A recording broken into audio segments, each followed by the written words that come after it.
तो दोस्तों, अगर आप बीएड पाठ्यक्रम के किसी भी वर्ष में किसी भी सेमेस्टर में एनरोल्ड हैं, आपको कोई समस्या हो रही है आपके कोर्सेज को पूरा करने में, नोट्स बनाने में, आंसर कैसे लिखना है या किसी प्रकार की भी समस्या, असिस्टेंट और गाइडेंस या 1-to-1 इंटरेक्शन के लिए आप मेरे बैचेस को ज्वाइन कर सकते हैं।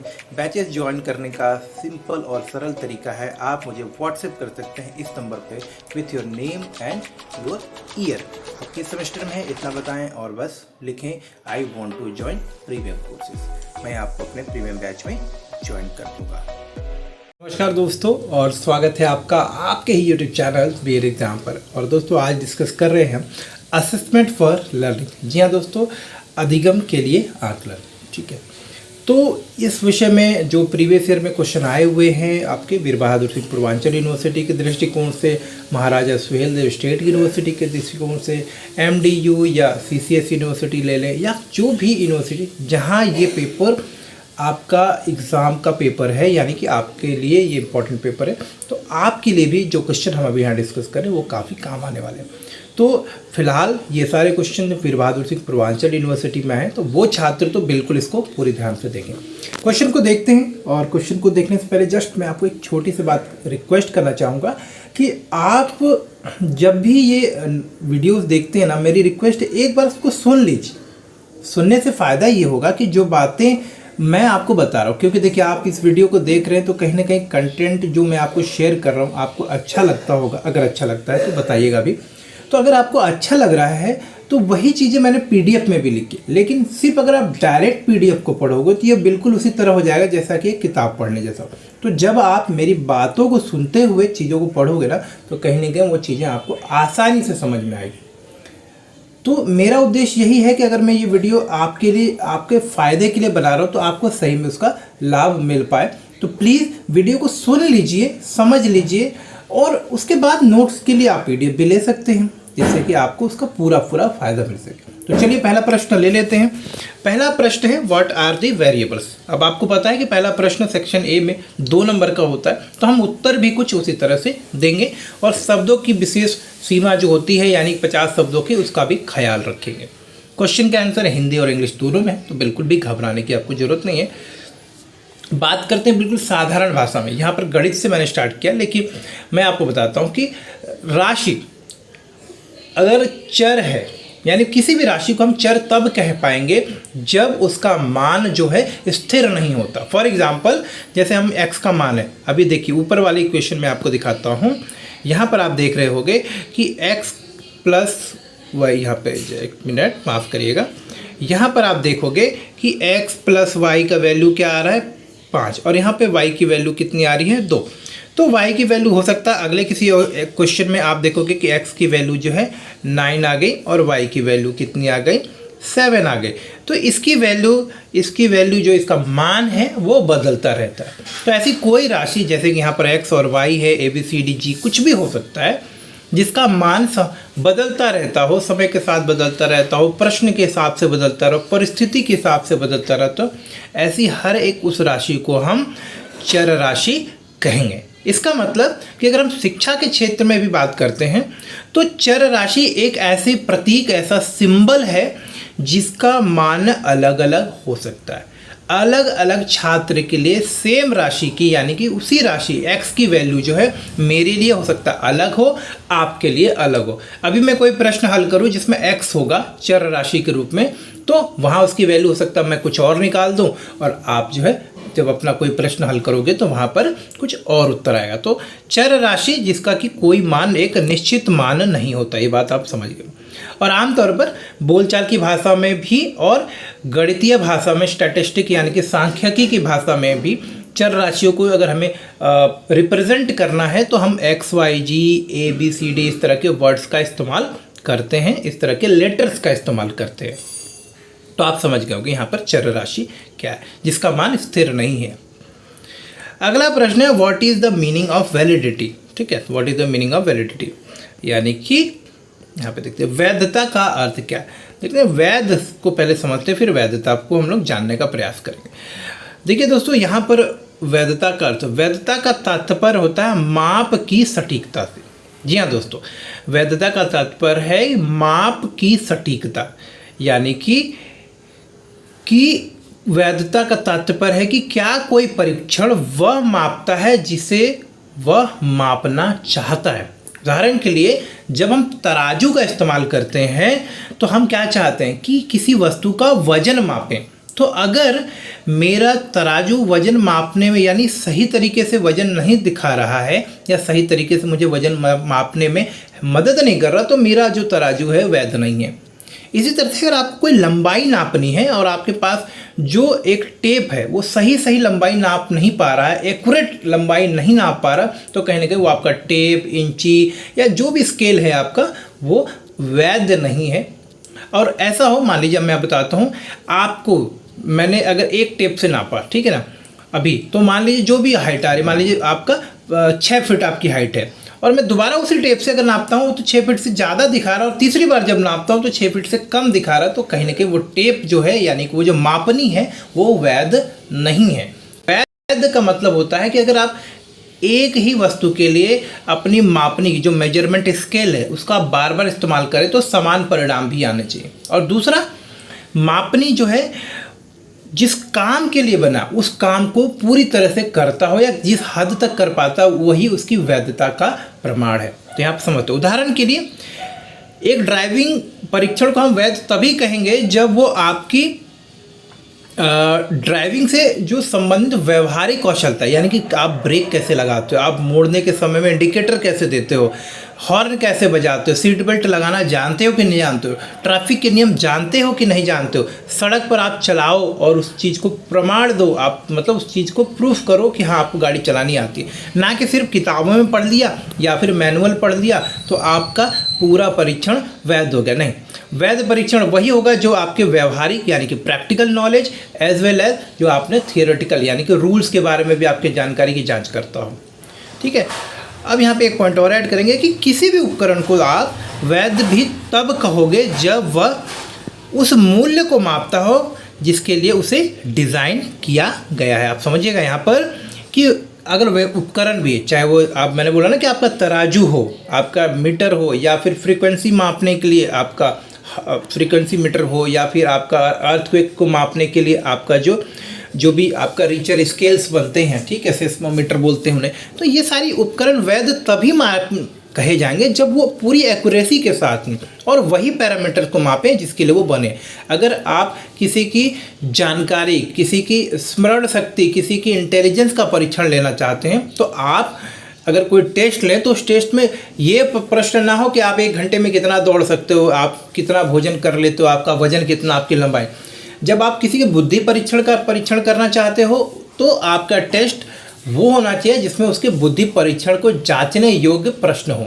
ठीक है, तो यहाँ पे ध्यान रखिएगा कि प्रश्न भी वैसे ही होना चाहिए। तो असेसमेंट वैध तभी कहलाएगा जब वो अपने उद्देश्यों की पूर्ति करता हो। यानी कि अगर मुझे आपसे इतिहास के बारे में पूछना है तो मैं आपके इतिहास से ही प्रश्न पूछूंगा, तभी मेरा टेस्ट जो है वैलिड कहलाएगा, वैध कहलाएगा। तो वैधता के बारे में उम्मीद है कि आप समझ पाए। उदाहरण के लिए आप यहाँ पे देख ही सकते हो, और एक शोधकर्ता के बारे में हम बात कर सकते हैं। आप जैसे समझ सकते हो कि मान लीजिए कोई शोध करता है और वो एक क्लासरूम में कुछ बच्चों के समूह के बुद्धि परीक्षण की बात कर रहे हैं, जैसे मैंने ऊपर वाला उदाहरण दिया, तो स्वाभाविक है कि आप उससे बुद्धि परीक्षण से संबंधित प्रश्न बनाएं जो कि उसके बुद्धि परीक्षण की आकलन करने में आपको मदद, ना कि आप इधर उधर के प्रश्न बनाएं।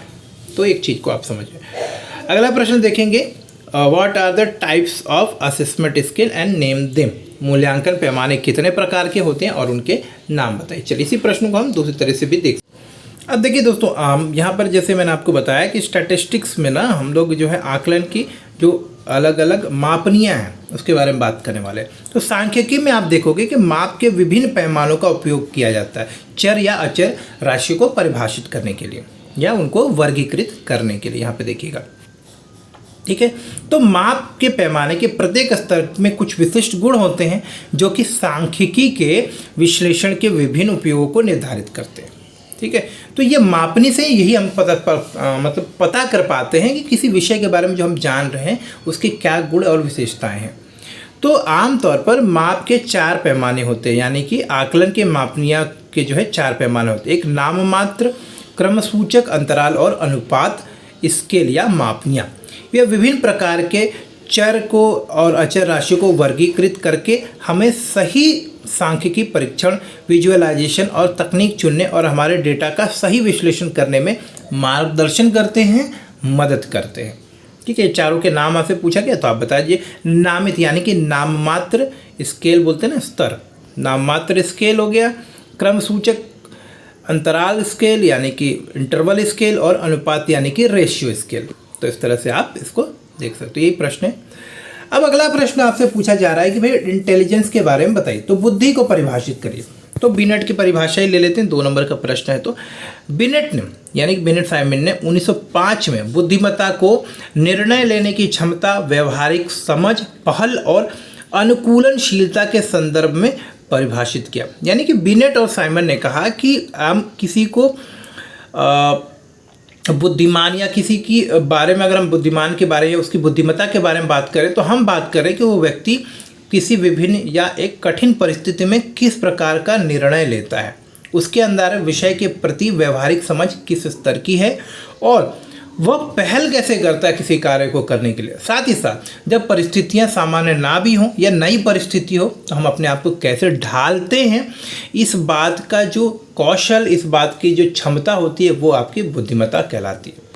वेस्लर ने कहा, जिन्होंने 1958 में उन्होंने एक परिभाषा दी, उन्होंने कहा कि उद्देश्यपूर्ण ढंग से कार्य करने, तर्क संगत रूप से सोचने और अपने आसपास के पर्यावरण के साथ प्रभावी ढंग से निपटने, यानी कि उसके साथ सामंजस्य बैठाने के लिए व्यक्ति की समग्र जो क्षमता होती है उसे हम जो है बुद्धिमत्ता कह सकते हैं। बुद्धिमत्ता को अगर हम कहें तो कई सारी मनोवैज्ञानिक कौशल, योग्यता और क्षमताओं का योग होता है। बुद्धिमत्ता को हम अमूर्त सोच करने की क्षमता, तर्कपूर्ण चिंतन करना, समझ, आत्म जागरूकता, सीखने की योग्यता, भावनात्मक ज्ञान, योजना और रचनात्मकता के जो गुण होते हैं। साथ ही साथ अगर आप आलोचनात्मक सोच कर सकते हैं, आप जो है सृजनात्मक विचारधारा रखते हैं, आपके पास में समस्या समाधान या समस्या का समाधान देने की योग्यता है, तो कहीं ना कहीं आपके अंदर बुद्धिमत्ता है। तो एक जटिल है, कॉम्प्लेक्स डेफिनेशन है इसका। अगला प्रश्न देखते हैं, व्हाट इज इंटरव्यू मेथड। देखिए, साक्षात्कार विधि परीक्षण के दौरान यानी कि एक क्लासरूम अध्ययन के दौरान टीचर आमतौर पर अपने बच्चों की निपुणता या आप उनकी जो उन्होंने जो भी पढ़ा है उसकी जांच के लिए आमतौर पर कई बार ये प्रश्न साक्षात्कार विधि का प्रयोग करते हैं।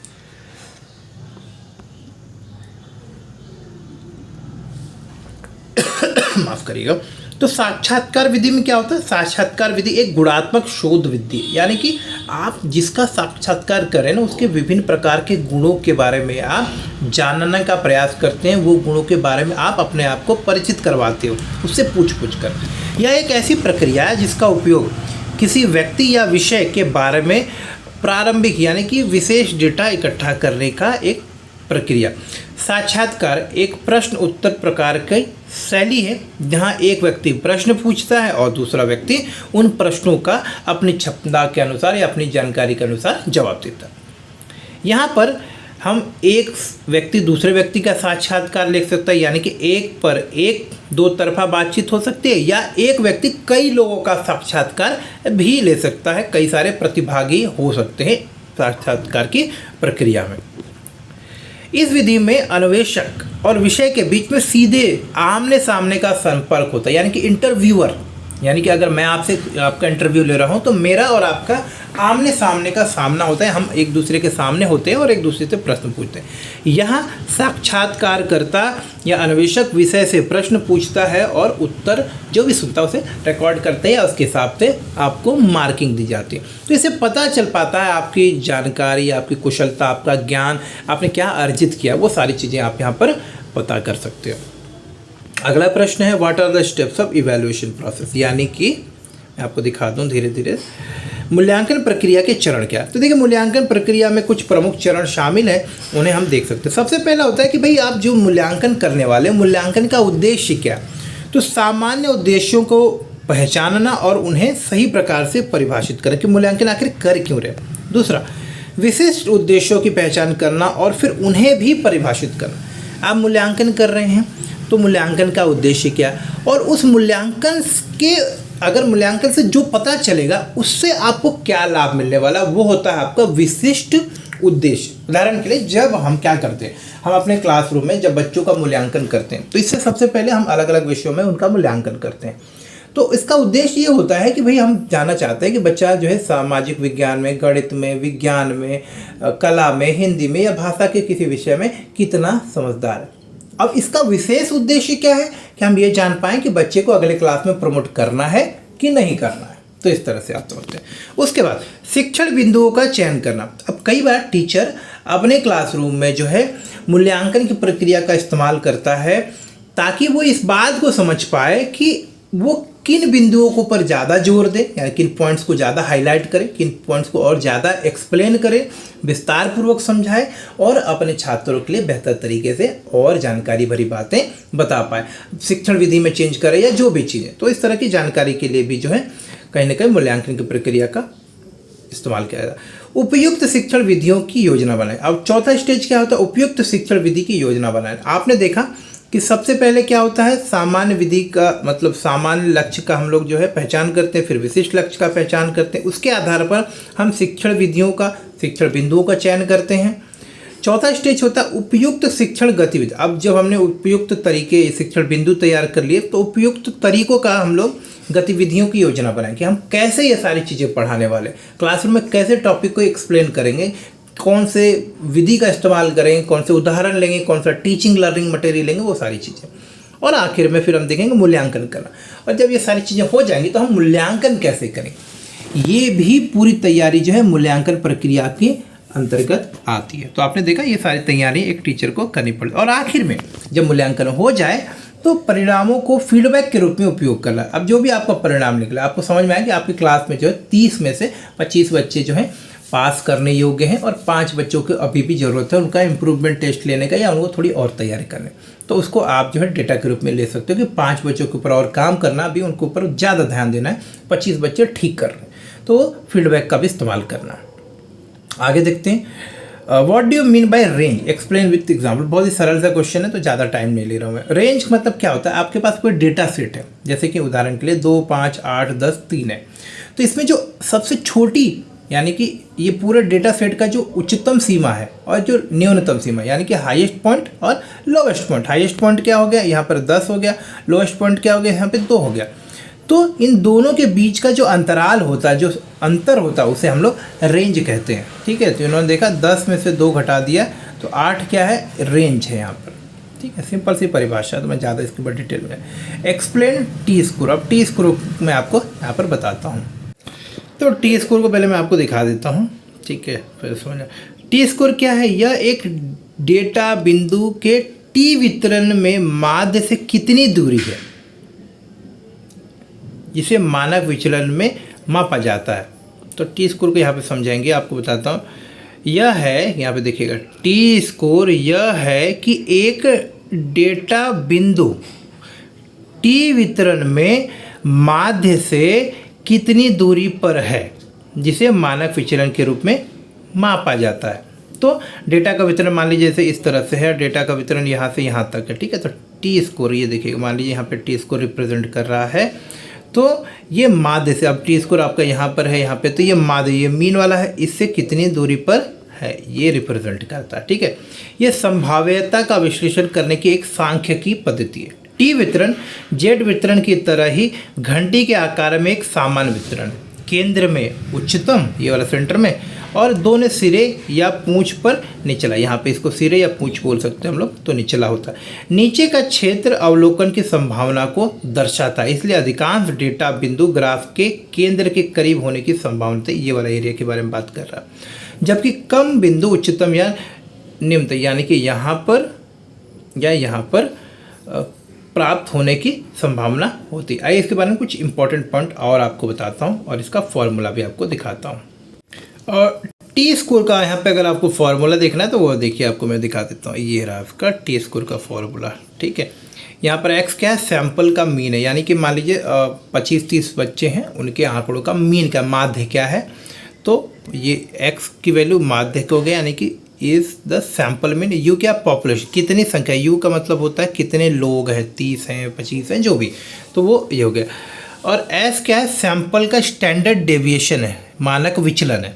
और ये एस स्क्वायर क्या है, SQRTN square root of the sample size, जो सैंपल साइज है उसका स्क्वायर रूट है ये। तो ये सारी चीज़ें अब एक आध क्वेश्चन सॉल्व करेंगे ना आगे, तो आप समझ जाओगे यहाँ पे, ठीक है। तो यहाँ पर देख सकते हैं। प्रश्न संख्या 9 देख लेते हैं, difference between individual and group intelligence test, ठीक है। देखिए यहाँ पर दिखाता हूँ आपको, मैंने सारे क्वेश्चन लिख दिए हैं, आपको पढ़ने में आसान है। व्यक्तिगत और समूह बुद्धि परीक्षण में अंतर। देखिए सबसे पहले व्यक्तिगत बुद्धि परीक्षण की बात करते हैं।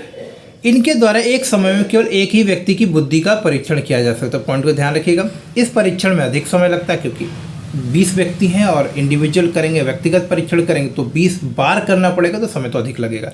इस टेस्ट में पैसे भी ज़्यादा खर्च होंगे, भाई समय लगेगा, पैसा भी करेंगे, अलग अलग करना पड़ा। यह परीक्षण केवल कुशल एवं प्रशिक्षित व्यक्ति अर्थात विशेषज्ञ के द्वारा ही संचालित किए जा सकते हैं। ये पॉइंट बड़ा इंपॉर्टेंट है। उनके अंकों के आधार पर आवेदन से संबंधित कई गुणात्मक जानकारी भी प्राप्त की जा सकती है, जैसे उनकी रुचि, योग्यता आदि का पता। तो इंडिविजुअल यानी कि व्यक्तिगत बुद्धि परीक्षण से ये होता है कि व्यक्ति के व्यक्तिगत गुणों का परिचय, यानी कि उसकी बुद्धि का, उसकी पहचान का, उसके पसंद का, उसके नापसंद का, उसके संवेगात्मक कुशलता का, बहुत सारी चीज़ों के बारे में पता चलता है। इन परीक्षण के संचालन में मौखिक विधि का अधिक प्रयोग किया जाता है। ध्यान रखिए, इन परीक्षण के संचालन में मौखिक विधि का अधिक प्रयोग किया जाता है। वर्बल क्वेश्चन पूछे जाते हैं, वर्बल तरीके से चीज़ों को संचालित किया जाता है। इस परीक्षा में प्रश्न बनाने में कठिनाई होती है, ठीक है। इनके संचालन में समय परीक्षक आवश्यकता अनुसार प्रश्नों का क्रम बदल सकता है तथा प्रश्नों के स्वरूप में आंशिक परिवर्तन भी कर सकता है। ये कुछ बात है इसके बारे में जो हमें जानना चाहिए। उनमें नकल करने की प्रवृत्ति नहीं होती, क्योंकि अब मैं आपसे प्रश्न कर रहा हूँ तो आप नकल कैसे करोगे जब 2 ही व्यक्ति हैं, एक परीक्षक है एक परीक्षार्थी, तो नकल की संभावना कम हो जाती है। छोटे बच्चे के लिए ज़्यादा उपयोगी है। इन परीक्षाओं में परीक्षार्थी आसानी से अपनी सर्वोत्तम क्षमता का प्रदर्शन कर, इसमें देखिए ईमानदारी से देना पड़ेगा क्योंकि आप चीटिंग तो कर नहीं सकते। तो इस परीक्षण में जब व्यक्तिगत बुद्धि परीक्षण होता है तो फायदा क्या होता है कि यहाँ पर आपकी बुद्धि का सही प्रमाण मिल पाता है, आप अपनी योग्यता का सही तरीके से बता सकते हैं। इस परीक्षण के निष्कर्ष में प्रामाणिकता, विश्वसनीयता एवं निष्पक्षता अधिक पाई जाती, जो मैंने आपको ऊपर बताया।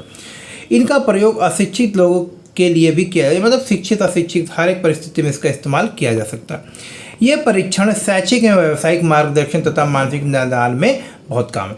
इनका उपयोग व्यक्तिगत क्षमता की जांच करने तथा निदान संबंधित कार्यों के लिए अधिक किया जाता है। इस परीक्षा में सामूहिक बुद्धि का पता नहीं लगाया क्योंकि ये व्यक्तिगत है। इनके द्वारा एक समूह का एक साथ परीक्षण करना वह समूह के लिए संबंधित ही नहीं है। इसमें बच्चे और परीक्षक के बीच घनिष्ठ संपर्क स्थापित, क्योंकि आप व्यक्तिगत रूप से बात कर रहे हो तो कहीं ना कहीं आपके बीच में जो संबंध है वो भी घनिष्ठ हो जाता है, क्योंकि हम एक दूसरे को बेहतर तरीके से समझ पाते हैं। इसमें अधिक समय, देखिए इसमें समय सीमा अधिक होती है। कुछ परीक्षणों में समय सीमा का कोई प्रतिबंध ही नहीं होता, तो कई बार लंबा समय भी लग जाता है। तो समय कोई निश्चित नहीं होता है व्यक्तिगत बुद्धि परीक्षण में। समूह बुद्धि परीक्षण, इन परीक्षणों के माध्यम से एक ही समय में एक से अधिक व्यक्तियों के बुद्धि का परीक्षण किया जा सकता है। इस परीक्षण में अपेक्षाकृत कम समय लगता है, क्योंकि एक ही टेस्ट लीजिए और सबकी बुद्धि परीक्षण के लिए आप प्रश्न ले लीजिए। पैसे भी कम लगते हैं। यहाँ तक कि सामान्य क्षमता वाले व्यक्ति भी इसे निर्देश को पढ़कर समझकर इस परीक्षण को संचालित कर सकते हैं। ये आसान बात है। इसके माध्यम से परीक्षार्थी की बुद्धि के अलावा किसी अन्य गुण का पता लगा पाना थोड़ा कठिन हो जाता है। इस पॉइंट का आप ध्यान रखें। ये परीक्षण लिखित होते हैं, इसके लिए उत्तर भी लिखित रूप से ही देने पड़ते हैं। इसमें प्रश्न आसानी से बन जाते हैं और इस प्रश्न में किसी प्रकार का परिवर्तन करना परीक्षक के लिए संभव नहीं। इसमें परीक्षार्थी विभिन्न माध्यमों से नकल कर सकते हैं, इशारे से, बात से, पर्ची से, तो बहुत सारे। यह बड़े बच्चों और वयस्कों के लिए ज़्यादा उपयुक्त है। देखिए व्यक्तिगत बुद्धि परीक्षण छोटे बच्चों के लिए ज़्यादा उपयुक्त था, ये वयस्कों और बड़े बच्चों के लिए ज़्यादा उपयुक्त है। कई कारण इन परीक्षण में अपना सर्वोत्तम प्रदर्शन करने में बाधा उत्पन्न करते हैं। बड़े पैमाने पर परीक्षण के परिणाम कम प्रामाणिक और अविश्वसनीय हो जाते हैं या कम विश्वसनीय होती है। ध्यान रखिएगा आप यहाँ पर, ये पॉइंट बहुत इंपॉर्टेंट है कि इसकी विश्वसनीयता पे थोड़ा सा जो है प्रश्न चिन्ह होता है। इसका उपयोग केवल शिक्षित व्यक्तियों के लिए ही किया जाता है, जबकि व्यक्तिगत बुद्धि परीक्षण का शिक्षित अशिक्षित किसी के लिए भी किया जा सकता है। इसमें मानसिक निदान तो संभव नहीं, परंतु सामान्यतः यह शैक्षिक या व्यावसायिक मार्गदर्शन देने में उपयोगी होता है। ठीक है। तो इसका आपने देखा होगा ग्रुप इंटेलिजेंस टेस्ट आमतौर पर जैसे मिलिट्री वगैरह के टेस्ट होते हैं, आर्मी वगैरह के इंटरव्यू वगैरह, तो उन सब में छटनी करने के लिए, कम परीक्षार्थी करने के लिए इसका इस्तेमाल होता है। तो ये था आपका इतने सारे। इसका उपयोग व्यक्ति के चयन एवं वर्गीकरण करने के लिए किया जाता है। जैसे मैंने आपको बताया, सामूहिक बुद्धि का पता सामूहिक परीक्षा से लगाया जा सकता है। इनका उपयोग व्यक्तिगत परीक्षणों के रूप में भी किया जाता है और इसमें बच्चे और परीक्षा के बीच घनिष्ठ संबंध स्थापित नहीं हो पाते, क्योंकि आप एक परीक्षक हो तो 50 लोगों से बात करो तो व्यक्तिगत रूप से समझने का समय ही नहीं मिल पाता। तो संपर्क जो है वो ना के बराबर ही हो पाता है इंटरव्यू लेने वाले और पूछने वाले के, बताने वाले के बीच में। तो ये था एक सिंपल सा क्वेश्चन है, आप इसको आराम से और बेहतर तरीके से लिखिएगा। मैंने यहाँ पे जस्ट आपके एक ओवरव्यू कर दिया कि मूल्यांकन की अवधारणा से आप क्या समझते हो।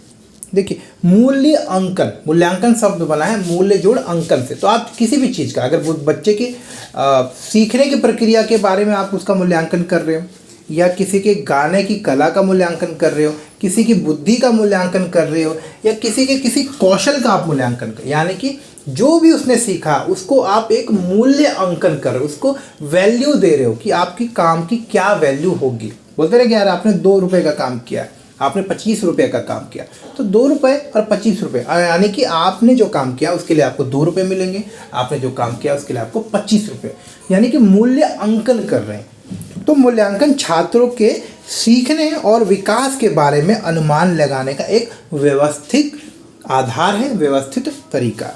ये छात्रों के सीखने और विकास को बढ़ाने के लिए जानकारी को परिभाषित करने, चयन करने, डिजाइन करने, एकत्र करने, छात्रों की जानकारी क्या है, कितना वो समझे, उसका विश्लेषण करने और बच्चों की जानकारी को सही से उसको परिभाषित करने, उसकी व्याख्या करने में मदद करता है। तो कहीं ना कहीं मूल्यांकन की प्रक्रिया आपको जिसका हम मूल्यांकन करें, जिसके लिए मूल्यांकन करें, उस व्यक्ति का या उस विषय का हमें पूर्ण जानकारी देता है। और कहीं ना कहीं मूल्यांकन के परिणाम से जब हम सामने वाले को बताते हैं तो उससे एक फीडबैक भी मिलता है जिससे कि वो सुधार कर सकता है। जब हम मूल्यांकन करते हैं, मूल्यांकन का उद्देश्य कोई परीक्षा में नंबर देना नहीं होता है, या फिर मूल्यांकन का उद्देश्य किसी को नीचा दिखाना नहीं। मूल्यांकन का उद्देश्य होता है आपको फीडबैक देना, आपको आपके ही बारे में बताना, जिससे कि आप और बेहतर कर पाओ। इसको खैर बेहतर तरीके से आप लिखिएगा, ये मैंने आपको एक साधारण तरीके से बताया हुआ है। तो मिलते हैं अगले वीडियो में, जहाँ इसी पेपर को या इससे संबंधित और इम्पोर्टेंट क्वेश्चन देखेंगे आपको विद PDF सॉल्यूशन। तो मिलते हैं अगले वीडियो में, तब तक के लिए नमस्कार और धन्यवाद।